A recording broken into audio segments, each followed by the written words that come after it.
Almost every single Protestant celebrates Reformation Day, right? Well, my guest today is a Protestant who does not think that Reformation Day should be celebrated, and he has very interesting reasons as to why.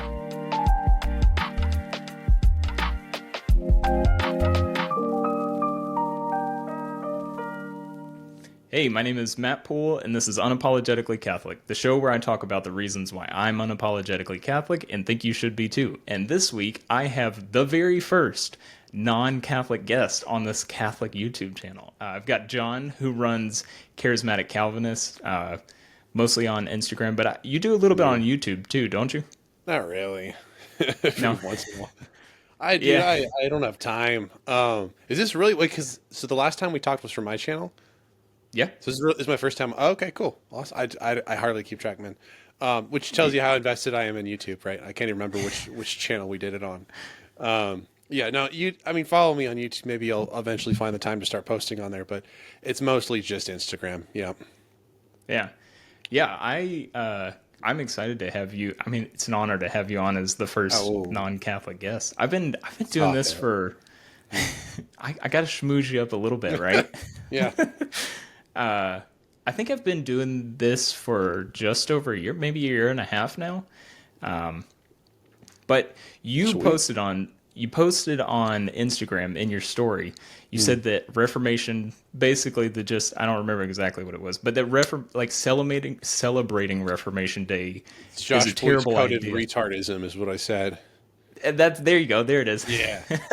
Yeah. I got actually a lot of pushback on that too. Like unironic people upset.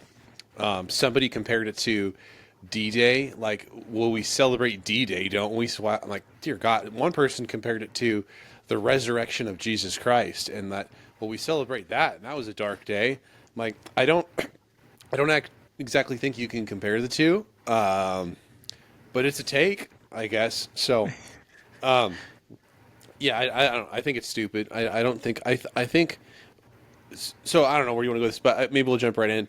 I think Yeah. that Reformation Day. Well, there's a couple things. One is it's like the cringy, stupid, like anti-Halloween, but that's a separate topic we could probably hit later. But the bigger thing is it's like it's not something to celebrate, and if you want to celebrate it in the sense of how we celebrate like Memorial Day, that's fine. Like something great was accomplished in it and through it, and but it was a necessary evil. And like so, in the same way you celebrate Memorial Day, you don't celebrate Memorial Day by going, man, it's so awesome and they're all dead, isn't it? Woohoo! You know, but you celebrate it in the sense of you're remembering something that happened. People sacrificed a lot, and there was a greater good involved. So in that sense, I guess we can hold like a day of remembrance in but when I see people celebrating Reformation Day, well, first of all, it's only Reformed guys, so their parties are very boring. So it's not really a party I'd want to be at in an objective sense. But it's mostly just kind of smarmy, and it's the same way I see really annoying Americans celebrating July 4th when they go like, "Ah, stuck it to you, England." I mean, and I'm like, I've been to England more than once. They don't care. Nobody over there is going, "Oh man, those Americans really owned us 250 years." No one cares. But you know, post your July 4th thing, whatever. But it's the same kind of. It's like a conquering hero. We dunked on the Pope, and and it's interesting because again, for the first part, Catholics don't care. But and for this, what I said in my story was it's I think it's stupid. It's retarded. It's what we're doing is we're celebrating something that we should be mourning. Not mourning in the sense of I regret and Martin Luther shouldn't have done what he did, but mourning in the sense of God was punishing his church. And I do believe God was punishing his church. God was just like God punished his church in the Old Testament. God was punishing his church in 1517. You historically post Great Schism, you had pope after pope who were successively just getting more and more and more lustful for power.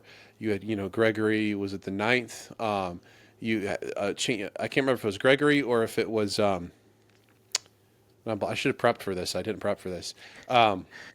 changing the name from the title from the Vicar of Peter to the Vicar of Christ, which it was Pope was not always called the Vicar of Christ. He used to be called the Vicar of Peter.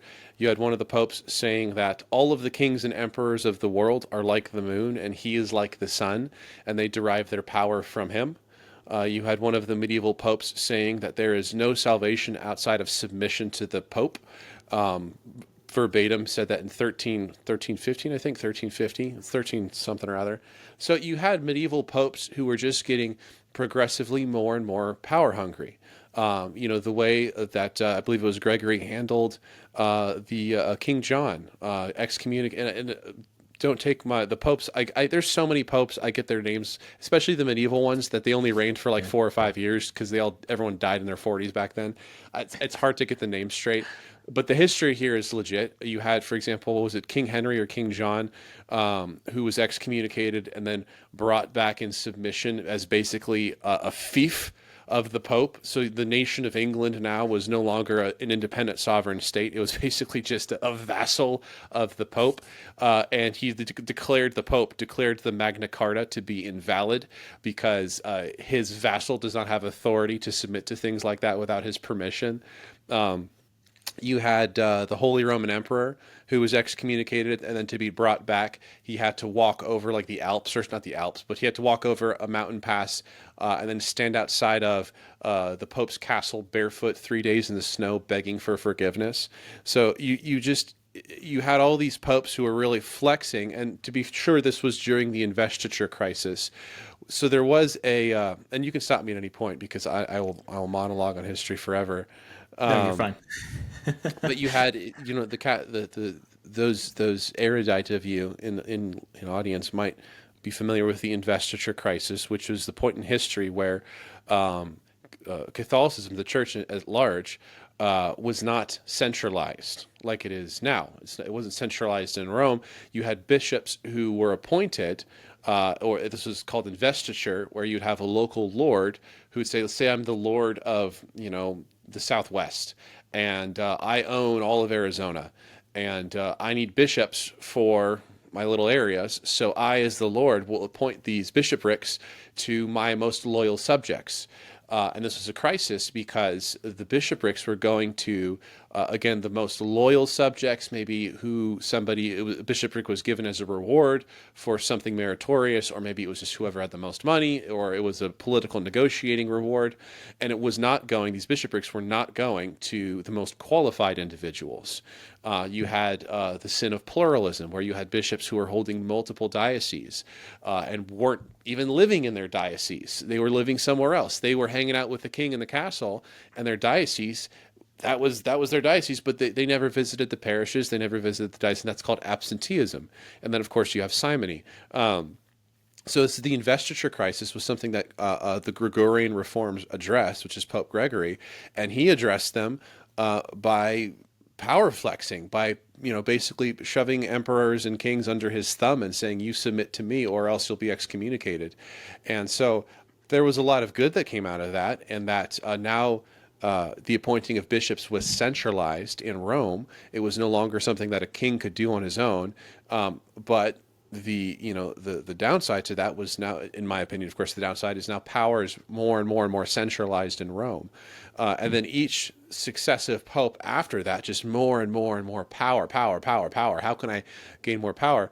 And then this all leads up to the Reformation. And to give a little historical background to the Reformation, as we all know, St. Peter's Basilica was being rebuilt by, it wasn't Pope Leo, it was Pope, who came right before Pope Leo the Third, or Pope Paul the Third.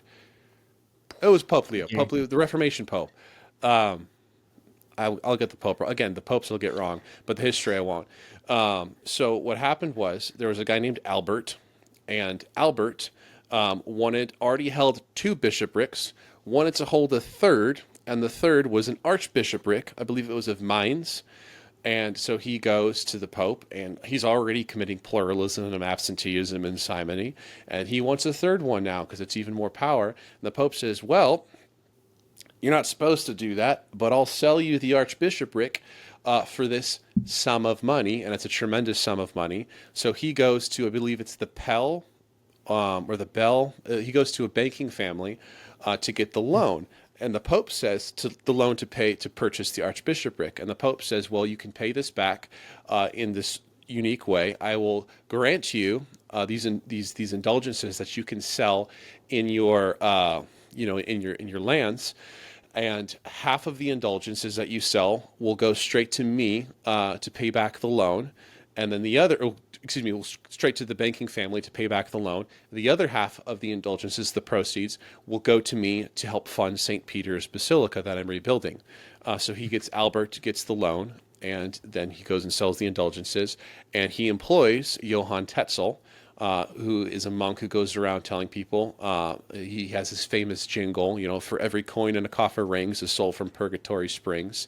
And he is selling plenary indulgences, plenary meaning a full absolution from purgatory. Essentially, like you went on the crusade, you could receive a plenary indulgence. And he's saying you can just purchase this and you're good to go, hot shot, no repentance required. And then so Luther, who is a priest now, he has his masters, he has his I think a couple masters. He's now he's one of the teaching priests in his parish, and he has these congregates coming to him like, look, waving these indulgences. I'm good. I paid Johann, however much money, and I'm scot free. I'm good to go. And this horrifies Luther because he's like, that's not how forgiveness works. That's not how repentance works. You can't just pay a sum of money, have no change in state of heart, and be good to go. So then Luther writes the 95 Theses, which at the time is basically, hey, I'm a nerd, and here's my nerd challenge. I'd love to debate this with other nerds. And he doesn't hammer it to the door of the castle. He sends it with, basically an assistant rather, and the assistant posts it to the door, and it wasn't some dramatic FU. This is where the door was, where all of the stuff got posted. It was like the bulletin board. So he's like, here are my points I would like to talk about. And it was not an anti-papal statement, because Luther even said later in life that at the time that he wrote those 95 Theses, he would have killed anyone who would, quote, take away even a word of the Pope's authority or right to have an authority. So he was still very pro-Pope. And he just said, I've got these questions that I can't answer, and I would like to debate it. And debate it he did. The Pope at the time said of Luther and his quarrels, he said, it's quarrels among monks. So he didn't take it seriously, the Pope at the time, until Luther was debating. This is called the Leipzig debate. And he was debating a man named, I believe it was Streck. Oh, I'm blanking on the words right now. He was debating a very brilliant Catholic scholar, and this is all from memory. I should have studied from this, so I apologize. I'm getting a lot of the names wrong, most likely. And the Leipzig debate, this I believe is Johann Streck. That sounds right.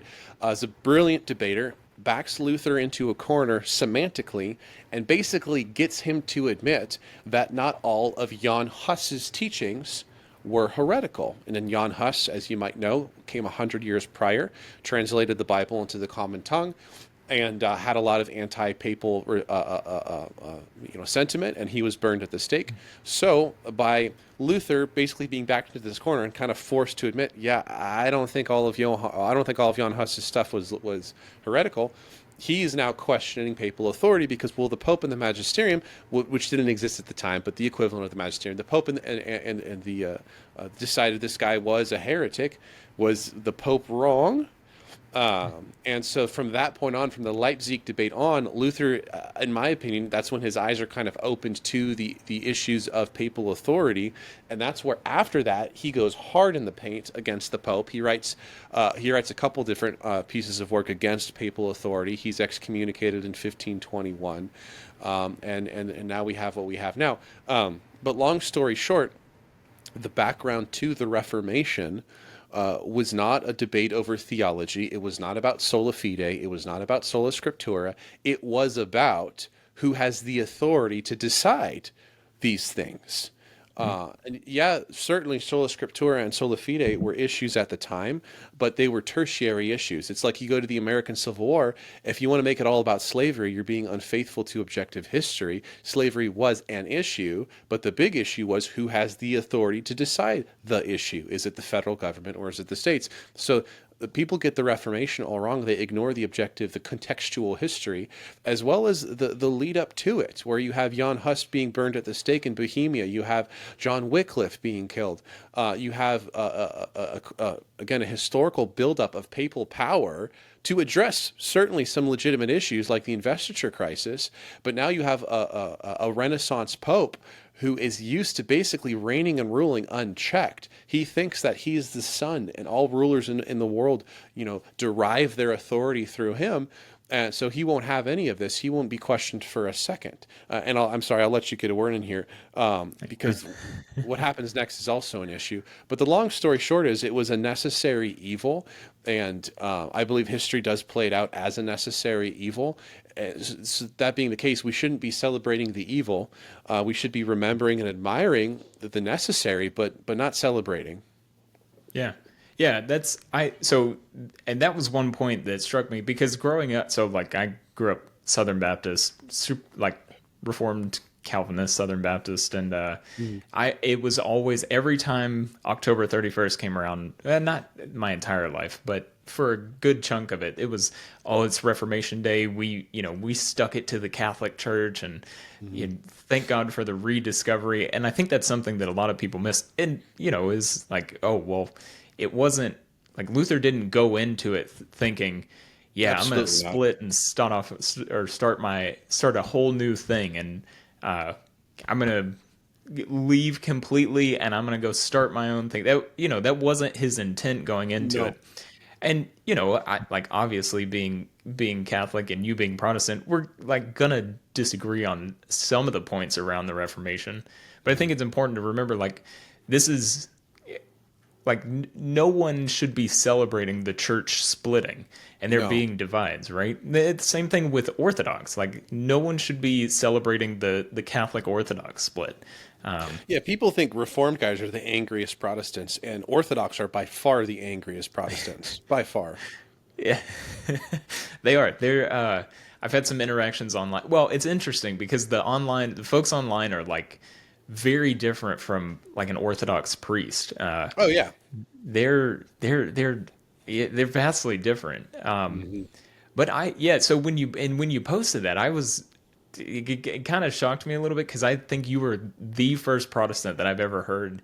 I've either heard, hey, it's Reformation Day, let's stop what we're doing, let's drop everything, and let's parade through the streets in celebration because we've, thank goodness we left the heretical Catholic Church, and or just nobody said anything about it. And so when you came out with this take of no, in your stance, correct me if I'm wrong, but you said it, no, this was a necessary thing, but it was a necessary evil, not some. Yeah. Oh, hey, let's thank goodness this happened. Yeah, and to clarify, yeah, it was in my opinion, a necessary evil, and we even see that, point proven in the response, because nothing personal, but the church's response to the Reformation was reprehensible. There was no conciliarism. In fact, the Pope was terrified of conciliarism, any kind of conciliation or reconciliation, because then you had what happens post Reformation, of course. So a lot of disasters happen before we actually get to Trent. Trent did not happen. Sorry, my dog's outside the door. Reformation's 1517. It starts 1517. Luther excommunicated 1501. Then he goes to Wittenberg Castle in hiding, et cetera, et cetera. And we all think, oh, then Trent came next. No, Trent didn't come till 1545, 1547, because the Pope was terrified of general council. They didn't want general council. They hated it because that's when everyone gets together and they can make some decisions. And additionally, the local rulers emperors and kings of the world, they were terrified of general council, because usually what happens is the Pope's power gets even more centralized. Nobody liked councils. They didn't. So it was Pope Paul the Third who fought and fought and fought to finally hold the general council. Okay, we need to get together about this. And there were a lot of other things happening in the meantime as well. Like you had Charles V, who sacked Rome in 1527, 1530, I believe, and he didn't do it. It was a rogue army that went and did it, a rogue army of Germans and others. It was the sack of Rome, and that's when you had some horrendous things, like nuns getting raped and priests were castrated, and they were, marching livestock into churches, and it was mostly just an army of just disgruntled mercenaries who weren't being paid, and that's when the Pope went and hid in the Castellion, or whatever it's called. That's when you had the very famous massacre of the Swiss Guard on May 5th. I believe it was May 5th, and they're still sworn in on the same day every year as a commemoration. Because I think it was there was 140 of them, and 100 of them died defending the Pope to get him to his castle. And then he's basically a prisoner in this castle for 6 months until he finally makes good with Charles V. This is fascinating, actually. So the sack of Rome happens, which isn't Charles V's fault. It was one of his armies went rogue and sacked it. He was in a war against the Papal States, but he wasn't going to sack Rome. He was, because he's Catholic himself. But his army goes crazy, sacks Rome again. It lasts for 8 days. It's horrendous, and then his armies just kind of camped out in Rome for 6 months while the Pope stuck out. And this is wild. So Charles V finally makes good with the Pope. Pope comes out, really, surrenders himself. All right, we're good to go. You're not excommunicated. We're okay. But Charles V, guess who his aunt is? Well, his aunt's Catherine, who's married to Henry VIII. What does Henry VIII want? He wants a divorce. One of Charles's stipulations to the Pope is, you better not give that guy a divorce. Absolutely not. My aunt's married to the King of England, and she's going to stay married to the King of England. So the Pope's terrified of Charles V, who just eviscerated Rome, and the population of Rome didn't recover for 50 years, by the way. So he's terrified of Charles V. So he's like, okay, I'm not going to give the guy a divorce, I promise. Well, then what does Henry VIII do? He starts the Church of England. So it was like this catastrophe after catastrophe. This particular Pope, again, I really should have read the name before I started this podcast. This particular Pope has been said of by historians, no Pope ever started off better and ended more poorly. He was a disaster after terrible Pope. But that's fascinating to me, is that all of these things, because the problem with this guy is he vacillated between Francis I of France and Charles V of the Holy Roman Empire, and kind of played them both until they both didn't trust him anymore. So he lost all of his political equity, and because of this, he is the one that leads to the English Reformation. Because if he had just given Henry VIII his annulment, he never would have left the church. But, right. He wanted his male heirs. And so the English Reformation is probably the funniest one out of all of them. It's like, it never should have happened, but it did. You had the German Reformation, which is the theological one. You had the Swiss Reformation, which is the theological one. And then the English one was like, oops. But it's just a very fascinating history. So then Trent comes along in 1545, 1547, and that's the successor, Pope Paul III. And he calls this council, and he sends his representative, his legate, and I'm blanking on the guy's name, but basically his message is, we will not give any ground. We will not have any kind of conciliarism. We are holding our ground. And one of the points was, there were a couple of, I believe his name was, he was a deacon at the time. Oh, what was his name? Reginald Pole. He was an English deacon, later became an archbishop. Reginald Pole. Almost became Pope Paul IV, by the way. And Reginald said, hey, why don't we come up with this doctrine of double justification? And it was kind of a halfway point between Luther's justification and traditional Catholic justification. And the papal legate said, no, absolutely not. Cast that out. We're not doing that at all. There were a lot of people at Trent who said, hey, there are some legitimate issues, guys, and maybe we should try to meet these people halfway a little bit and see if we can't, let's talk about it. And the Pope said, absolutely not. We're not giving an inch. Everything is anathema. And it's interesting. And then Reginald Pole goes on, again, was the favorite to be Pope Paul IV, or the the favorite to be the next pope, until the conclave accuses him of Lutheran and heresy, and then he has to step back. So it's a very fascinating history, mired with corruption and avarice and just degeneracy. And I don't appreciate when, some Catholic apologists, Ray Romano and others will go into it, or I think Rocky Balboa is the more common comparison. We'll go into it almost with like blinders on, like, no, we did nothing wrong, everything's perfect. You guys are. It's like, guys, pick up a history Yeah. book. Yeah, the more I've learned, so I'm definitely not a history buff.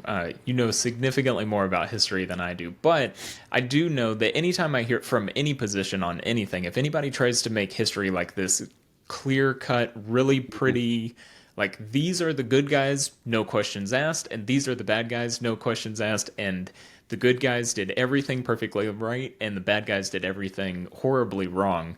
It kind of nothing ever works out that way ever, in any kind of situation. And so I think it's the same thing. Like as a Catholic, I'm happy to say, or not happy to say, but like I'm willing to admit, like yeah, there for sure was messiness and issues on both sides. Well, like when you were talking about justification, I think it was in the late 90s, the Lutheran Church and the Catholic Church came together and made a joint decree on 1999. justification. Yeah, the joint 1999. decree, justification, Yep. where they came together and basically said, "Look, it's not the exact same, but like we're really, really close." Yeah, it was like On the Worldwide Lutheran Confederation or something, yeah, and they came up with a great statement. It was a great statement could be acceptable by both sides. We're not justified outside of the saving grace of Jesus Christ. It said, sola Christus was in it, sola gratia was in it. So I even grabbed a couple solas, and it was fantastic. And that's where I know the St. Vacanists are just nut jobs about it. I think John Paul II obviously was not the Pope in the 90s, but John Paul II, I love that guy's my favorite Pope ever, dude. And I think Vatican II was I think Vatican II is what has allowed the Catholic Church to survive into the 21st century, because this idea of extra ecclesiam nulla salus, before Vatican II, I think it was just sectarian nonsense. And then it was clarified that no, like the Christian faith subsists in the Catholic Church, but there are methods of sanctification outside of the Catholic Church. And it's like, right. well, thank you, no freaking duh. If so, anyways, but I feel for my Catholic friends, I really, really, really do. And if you want someone to blame, again, let's be a history nerd here for a second. Post-Reformation, there were only three kinds of Protestants worldwide. And if you were not one of these three, you were not a Protestant. You didn't exist. There were Lutherans, there were the Reformed, and there were Anglicans. Lutherans, we all know who they are. The Reformed are not nowadays they've become this kind of amalgamized, just catch-all, basket for anyone who's a Calvinist. It's not true.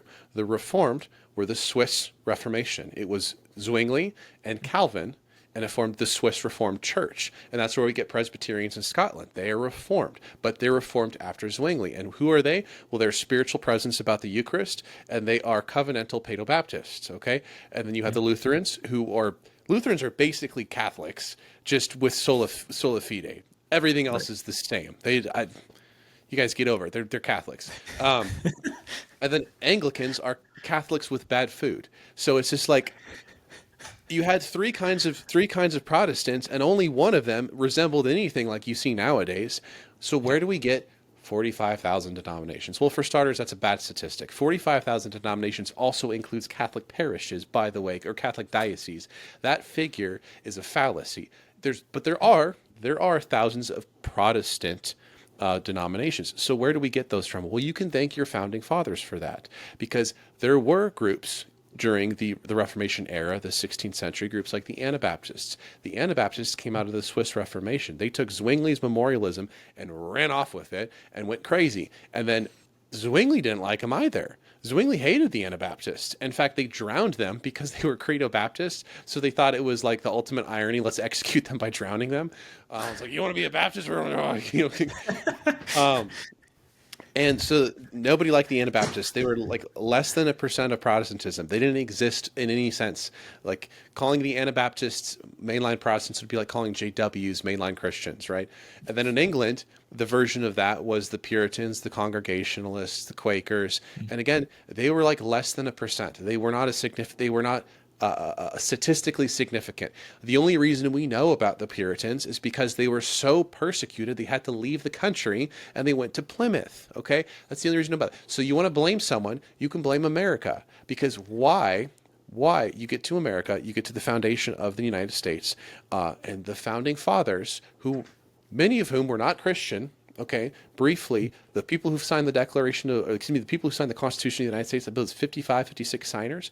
If you remove from this list of people deists, Freemasons, Quakers, there's one Quaker, and slave owners, you are left with something like 11 Christians. All right, so 11 out of 56. So when you hear people say, "Oh no, 55 signers," no, they were either, because those of them who weren't deists, they were slave owners or they were Freemasons. And neither one of those have a place in the kingdom of God, in my opinion.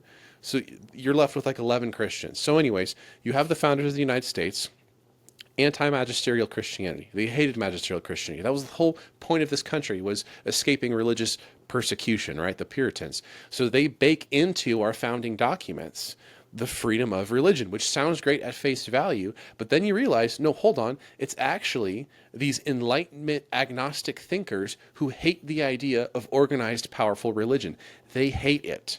So they decide to bake into our founding documents an undermining of any kind of magisterial Christianity in any kind of powerful religion. They destroy it. They cut it off at the knees. They don't ever want a Church of England. Ever. They hate the idea. They hate the idea of Christians having political power, right? So then what happens, because now you have freedom of religion in the lands, the Puritans, the Anabaptists, the Congregationalists, these people who were previously suppressed and told to go hide in your house and do it where nobody can see you, now they're starting churches.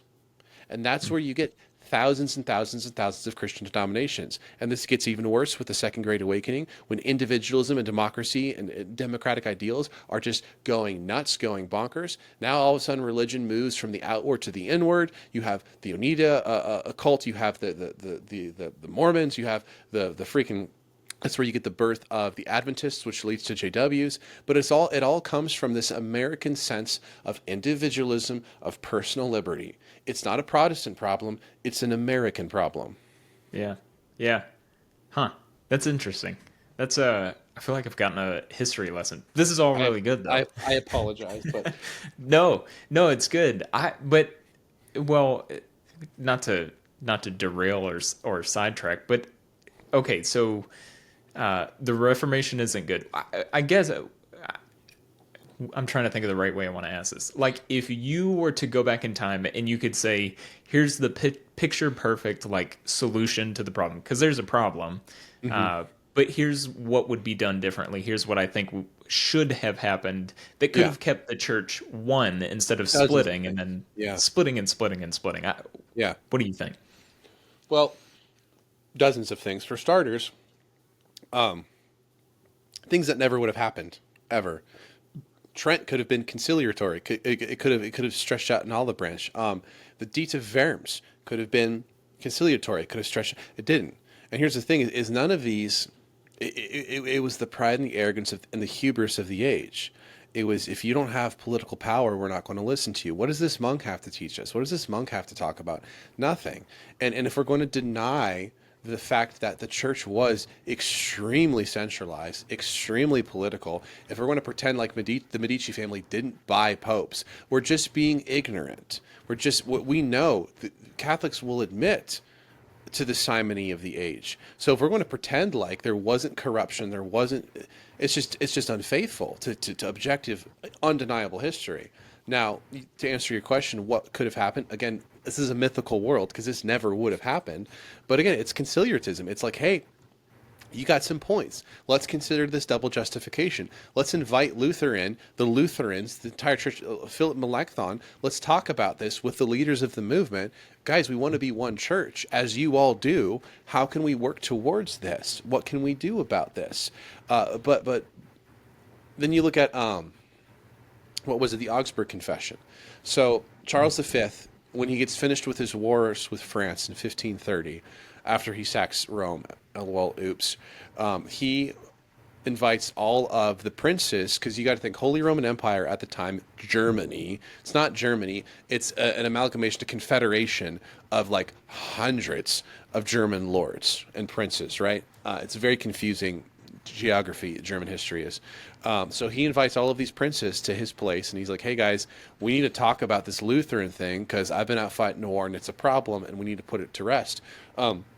So Philip Melanchthon, because Luther is currently held up in Wittenberg Castle, Philip Melanchthon drafts what's called the Augsburg Confession, which is like Protestants' first confession, its first creed, and it has the specific bits in there about, you know, justification with faith outside of works and etc. And it's not super, you know, douchey Theobro cage stage. It's a beautiful document if you read through it. And the idea was, we're going to take this to this this Diet.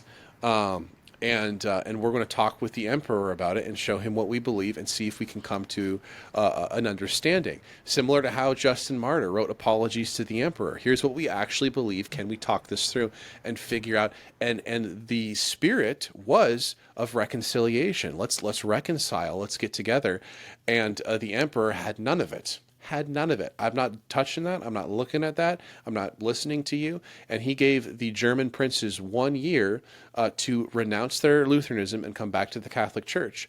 And of course they did. Just kidding. They didn't. They went and they formed the Schmeckelsburg League, and I'm mispronouncing that, a military alliance against the emperor. And then what happens next? War. Wow. So it's like, you guys, there's just this repeated pattern of, and that happened in 1530, man. So when Trent got together, they could have realized that, you know, you do this, it's going to lead to war. And it's just like, it's just pride and arrogance and hubris and a denial of any personal responsibility, any personal culpability. We've done nothing wrong. And what's so cute about Trent, not to be arrogant or condescending, but what's so adorable about it is it rejects everything that the reformers preached, but then also kind of admits the reason they reformed. Because what do you get out of Trent? Well, you get now we have this rule. Hey, it admits without admitting it.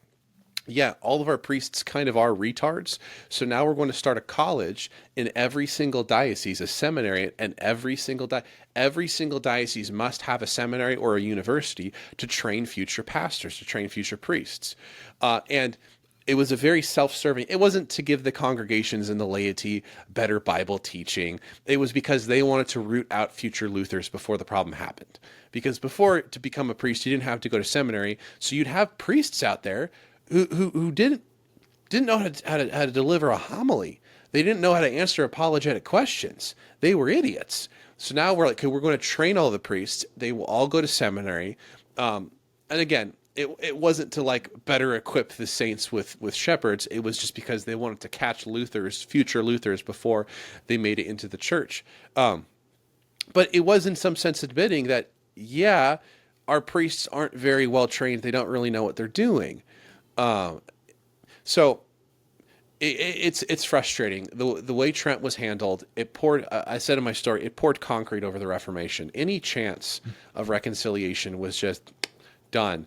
And then you look at the English Reformation, like that was the Catholics' fault. Well, I shouldn't say Catholic. That was Rome's fault. The English Reformation was point blank, by all accounts, Rome's fault. Rome, and I don't mean to say Henry VIII wasn't a degenerate sinner and a murderer, because he was, but all he had to say was, sure, here's your dissolution. No Reformation. We'd have a Catholic England right now. But he didn't. He was scared of Charles V, which was a political thing, and so he wouldn't do it. So, I don't know, man. It just frustrates me. You look at, you know, from the Great Schism to 1517, you have hundreds and hundreds and hundreds of years of political maneuvering, by all accounts. Political maneuvering. And then we get to the Reformation and we pretend like it was a rebellious monk in a holy church. I'm like, no, it was a monk who had questions, who was shut down by a political force. And the political force was terrified of losing any authority. And that church is not the church we have now in Rome. And I want to be charitable. The Catholic Church of 1517 is not the Catholic Church we have now. It's absolutely not. It has changed. It has reformed. But I mean, we even had the edict of banned literature or whatever it was after in Trent. Erasmus's works were banned. Erasmus was banned as an author by the Roman Catholic. The guy who was celebrated by the Pope himself 30 years prior, all of his works are now banned and burned reading for all Catholics worldwide. His New Testament is thrown out, and we go back to the Vulgate, a substandard piece of translation, because the Erasmus's translation had unfortunately led to quite a bit of questions. So I don't mean this to turn into just a historical lecture, but it unfortunately has. It's been like 40 minutes of me talking. That's fine. That's fine. I mean, I think all of that is good because it gives background, and I think it helps maybe support your claim a little bit, or say like, hey, here's why I'm saying that like we shouldn't be going around celebrating, or Protestants shouldn't be going around saying, yeah, woohoo, we did the No, Reformation, we did the thing, right? that was our church. God Yeah, punished right. our church. Yeah, Why would we right. celebrate? Yeah, well, and like you even look at Christ before he returns back to the Father, that like he prays and asks that the church be one as him and the Yeah, Father is one, and this yeah, is moving in that in the opposite direction of that. correct. I'd So be no, interested to ask you as papist. Um, so I'm always interested. So where's it going with this? With maybe I need to actually. You gave me an idea. Maybe I need to mm, change my channel to the unapologetic papist. the Maybe Pope's papist. Well, I don't like that because I know a lot of Catholics who don't like the Pope, especially this one, who seems like somehow he accomplished the, indescribable task of being worse than Francis in record time. At least Francis never blessed a piece of ice. But, anyways, here's my question for you is what was my question for you? I can't remember now. I can't remember now. It'll come back to me. But it's frustrating. Oh, this is my question. Do you believe? I don't mean to appeal to fruits. I don't think appealing to fruits is always a fallacy. I think it can be a fallacy. But when you look at the fruits of the Reformation, you look at, I mean, truly in some senses revival, a lot of evil, both and, et cetera, et cetera. Do you believe that the Reformation was God disciplining his church? Or do you believe that it was an act of Satan and the demonic, and God has used it for good in the long run? Because I'm not asking you to condemn all Protestants as Satanists or something. So right. let's say there's the caveat: God's used what the enemy intended for evil for good. Do you believe it was disciplining his church, or do you believe it was just a demonic act? And I'm not asking you to moralize that, so don't be afraid of offending me. Yeah, no, I don't know that I definitely don't think it would be a satanic demonic attack. Now, I do think that maybe, uh, what's the right way to say it? I think that Satan maybe was like, "Ooh, yeah, this is good," and like, Sure. folding his hands, like, Yeah. "Oh yeah, Yeah. that's right, that's right. Oh yeah, you should split even more." But I Yeah. don't think that it started off that way. I do think that like Luther had serious, genuine concerns, Mhm. and that's fine. The church has gone through periods of reformation all throughout history, and it will continue to reform. Like there are problems that arise, there are things that are bad that need to be fixed, that shouldn't be done one way or the other, Mhm. in the church, and that so these things need to continually reform. I think that yeah. So I don't know if that answers your question or not, but Mhm. I think that there were problems that needed to be discussed and resolved and worked on. But I think there was something that kind of got in there that was like, oh yeah, now just split, and oh now leave. This is great. This is perfect. This is Yeah, exactly and I what I'm think I looking think for. the enemy's always going to rejoice when there's like strife or disagreement among brothers. I think that's always the case. Yeah, I hear you in that, and that certainly there was a satanic element in that. He's just rejoicing in disagreement and division and war certainly that happened because of it. But yeah, I don't know. I find it really really hard. You look at the Lutheran view of soteriology, sacramentology, and it's the historic Lutheran view. I'm not speaking for anything what they believe now. The historic Lutheran view it's extremely reasonable. It's extremely reasonable. It's okay. Real presence versus transubstantiation. Christ is in, below, and above the elements. Get over it, guys. It's not Aristotelian. Like, why are we schisming over that? Oh, you know why we're schisming over this? Because transubstantiation is a miracle that must be performed by a priest who's properly ordained. And if you can't have that outside of a properly ordained priest, well, then you can do communion with any pastor. Oh, no, no, no, no, can't do that because you can't decentralize authority. So that's why I look at Trent. And again, I don't mean to be personal or insulting, but I look at Trent, and it's like even the theological canons had political undertones. It was all about centralizing authority, because then what you see so back to the Gregorian reforms, when we take the ordaining of bishops out of the hands of lords and emperors and kings, and we pull that back to Rome, well, then you create basically this international organization. And what does an international organization require? If now Rome is the hub and everyone else are the spokes, well, now you have to fund that, man. And that means you're going to have to come up with some kind of system of bringing in cash, and you're always going to be looking for new sources of revenue. So the more bloated the organization gets, the like evil problems follow money. They just do. Whenever you have a centralized, so it frustrates me that we can't have. I don't think the church is ever going to unify until we can look back and go. And I think, was it JP2 or maybe it was somebody else who did finally, and maybe it was Francis, who was like, yeah, there was some funny business back around the Reformation, and it was like a very, who was it that said that?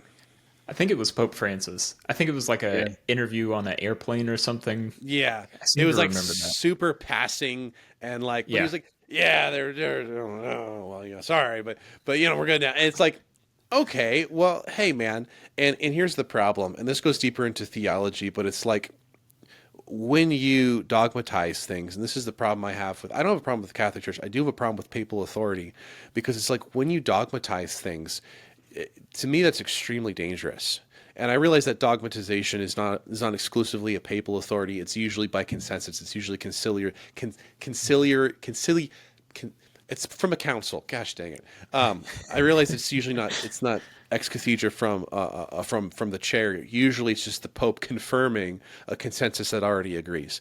But the problem with that is you are baptizing a mistake potentially, and it's very Mormon, in my opinion, to declare this to be the word of God when all you can point to is consensus. Perhaps when you have the consensus of the entire Christian church. If we're talking Council of Nicaea, if we're talking Council of Orange, if we're talking really anything pre-schism, when you can claim beyond the shadow of a doubt that the entire Christian church worldwide is represented in this room and we are coming to an agreement, I agree. I will say that I actually probably agree with that in some senses.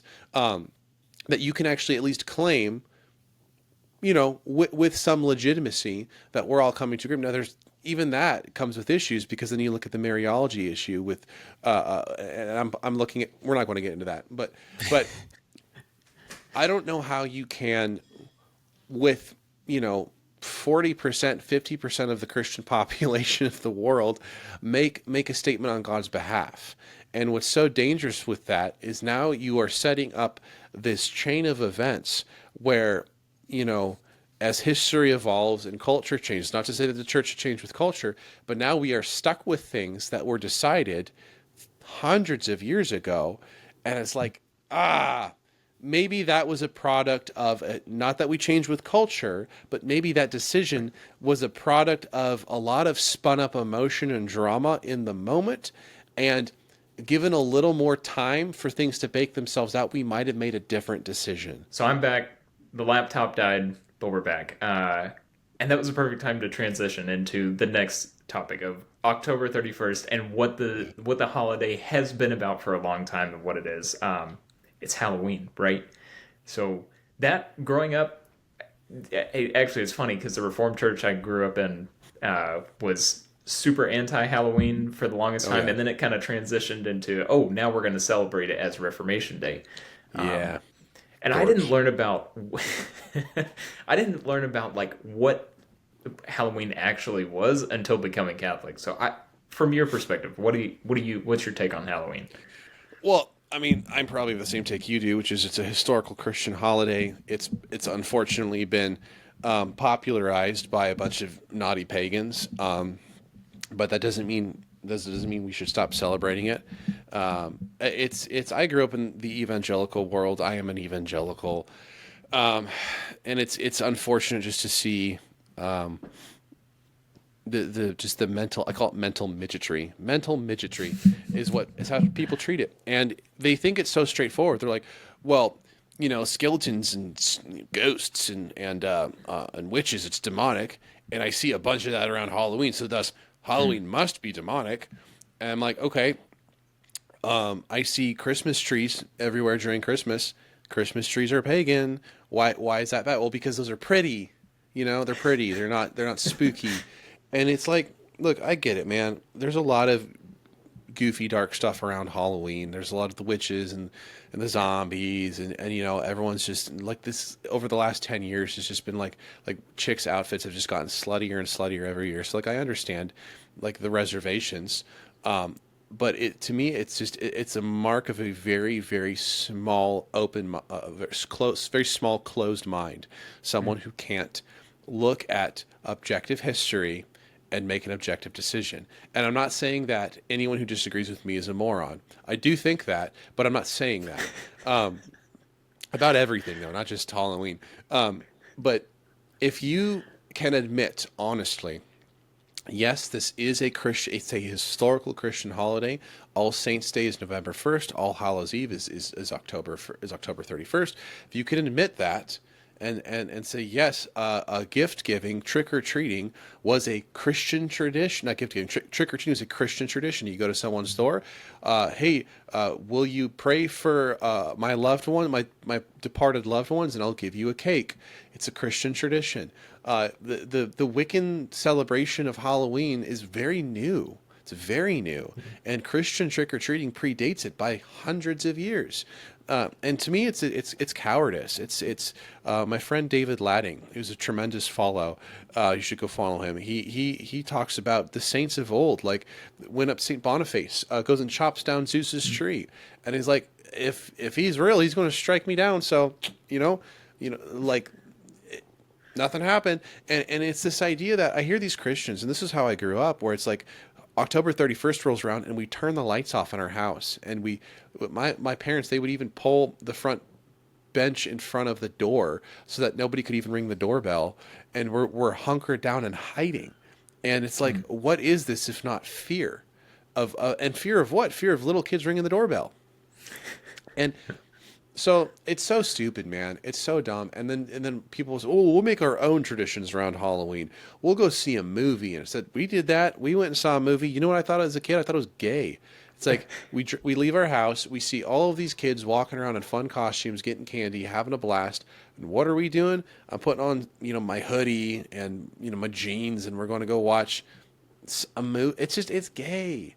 And kids don't Yeah. want to do that, and especially as you get older, all the fun parties and the trunk or treating or whatever. And we couldn't do any of it. It was so lame. I just wanted to wear my Jedi robes and have fun.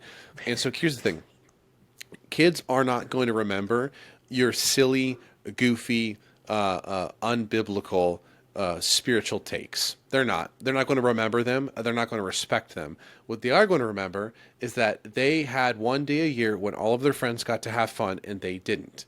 And that to me is like JWism. Why don't I get to celebrate birthdays? Like this is Yeah. you know who celebrates birthdays in the Bible? Not Christians, kings.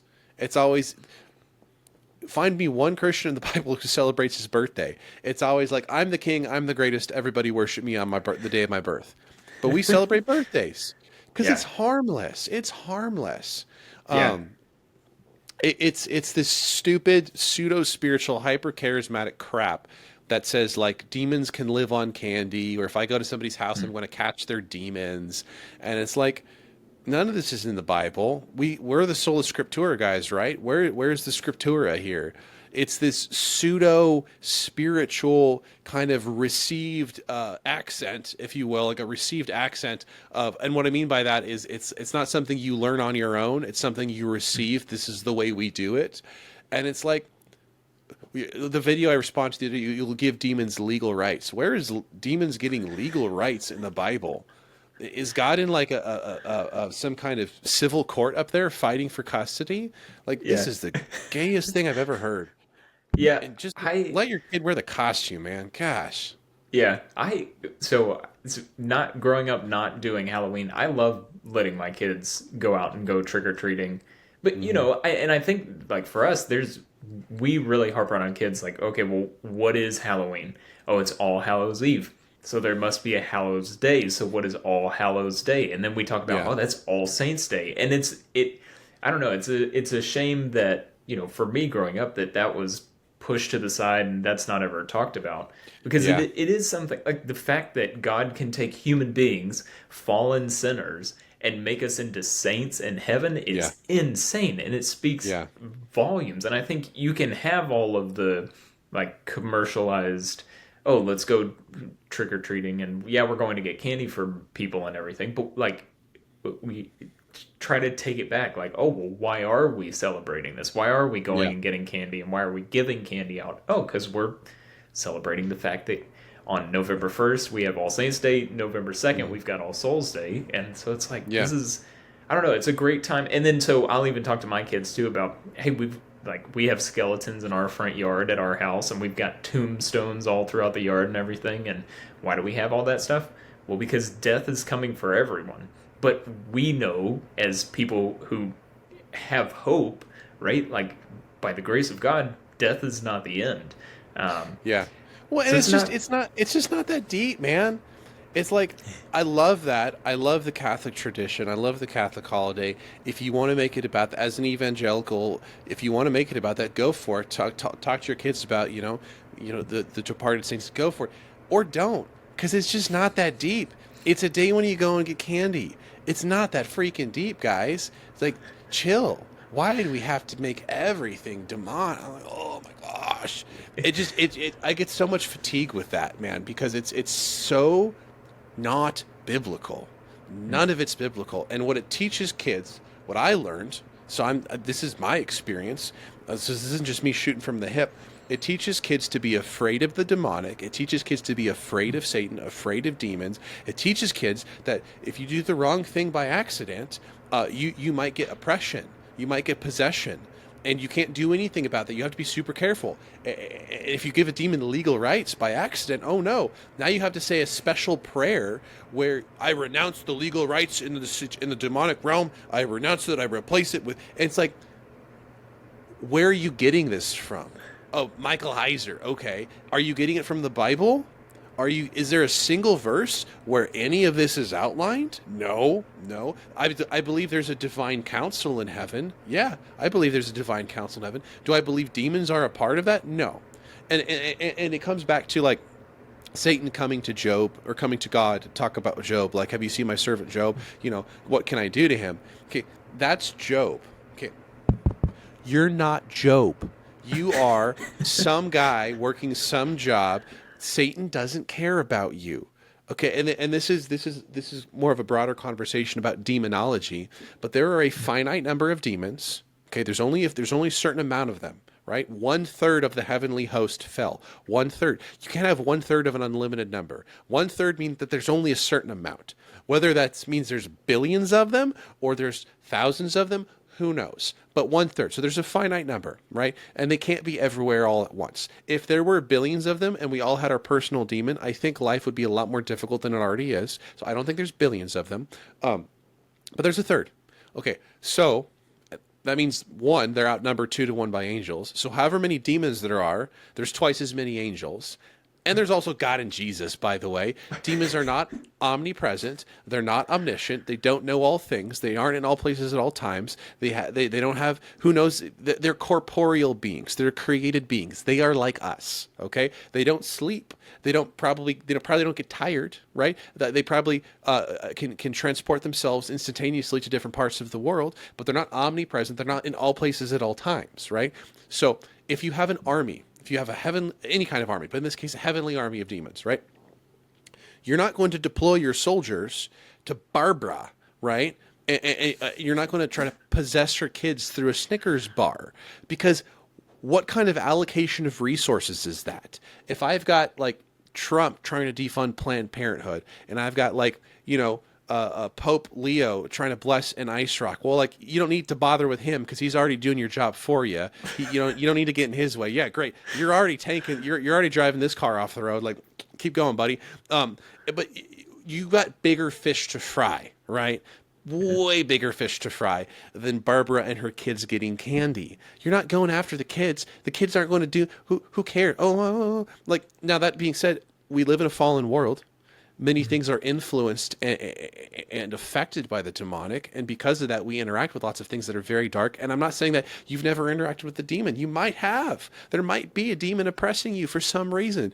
I'm not saying none of it, but these charismatics, these hyper-charismatics, they'll look for a demon in everything because, one, it helps them have no personal responsibility, because if I can say the devil made me do it, well, it's not me. It's not my lack of self-control. Well, really, because Paul says in Romans 7 that it is you. It is your lack of self-control. It is coming from inside of you. That sounds like some personal responsibility. Don't want to have any of that. Let's just blame it on a demon, right? Look, man, if you're the senior pastor of a huge church, if you're a bishop, if you're a political leader, if you're somebody who's making a huge, significant difference for the kingdom of God, by all means, I probably think there's a demon or two that are tasked and assigned to make a difference in your life. But if you're just going about your day, could be a demon, or it could just be chaos. It could just be the fall of man. And when it comes to Halloween, man, let your kids wear the freaking costume. Don't let them go out dressed like a hoe. Don't let them go out dressed like a witch or a zombie or something evil. But celebrate All Saints Day. Don't celebrate All Saints Day. It doesn't make a difference. It's freaking candy. It's candy. They're kids. They don't know your stupid theology. They don't know. Let them grow up and let them make the decision. It's just so silly. And then the last thing I'll say here is they'll say, there's two arguments I'll hear. The first argument is we're called to look different than the world. We're called to be set apart from the world. Why would we do this when the world does it? Well, that's a fallacy, because what that assumes is when God says be set apart from the world, what he means is be set apart from secular cultural traditions, because you're assuming the world means trick-or-treating. So you haven't proven whether or not trick-or-treating is the world yet. You're assuming that. Well, hold on. Trick-or-treating is not the flesh. It's not evil. It's not darkness. It's just getting candy. So what you're saying is God is asking you to be set apart from cultural traditions. Well, that's very Puritan. That's very Quaker. That's very Anabaptist, right? Yeah. And if that is what God's calling us to do, then I better not see a Christmas tree in your house. I better not see Christmas lights on your house. I better not see you doing an Easter egg hunt at your church. And most of you guys probably don't, because Easter eggs are demonic too. But it's like you partake in a lot of cultural traditions, And if you're supposed to be set apart from the world, why do you look like them? Why are you doing the same things they're doing? You should be doing nothing they're doing at all. Right. And some Christians live like that. The Mennonites do. Go be a Mennonite, right? And then the second argument here is, what's the first one? To be set apart. I can't remember the second argument, but it's a good one, and I've got a great response to it. So just take that. Well, awesome. I appreciate you being here. You gave lots of information. And yeah, I just, like I said in the beginning, I thought that was a very interesting take, that someone who's Protestant and like not unapologetically so, right? That Reformation Day is something that happened and maybe is necessary as well, but not like a, something that needs to be celebrated and promoted. And the Halloween is fine. Yeah. In my opinion, Reformation Day is, now I'm not going to get nerdy on the American history, because I don't think the American Civil War was justified. I think it was a tyrant king of a president. But let's just pretend I bought public school hook, line, and sinker, and I believe the party lines on everything. The Reformation Day should be remembered the same way that those kind of people remember the Civil War. It was, according to them, it was a necessary evil. We shouldn't be dancing on the graves of slain Americans. We should be, laughing in their face that they lost. We should be mournful, and when the day comes around, we fold our hands, we bow our heads, and we say, please God, let this never happen again, because this was so awful. Now, those people would never go back and say we never should have fought the war. They think the war was justified, but they are not going to remember it in a sense of triumphant or prideful or entitled victory, like, haha, the good won, evil lost. We should never be celebrating it that way, because at the end of the day, before 1517, the Catholic Church was your church, and God disciplined your church, and God split your church in half. And that's a pretty evil thing. Not evil on God's behalf, but a pretty evil in the sense of, like, awful. It's a pretty awful thing. And God did a lot of awful things to the nation of Israel to punish them, to discipline them, to get them to turn their eyes back towards him. So that's my take. I think it was a discipline, the same way God's disciplined his church for thousands of years, to get them to turn their eyes back towards him. And my prayer is that we can look forward to a day where we will all be united again, where we will all be worshiping together again on this side of heaven. I don't want to wait till heaven. I want to do that on this side of heaven.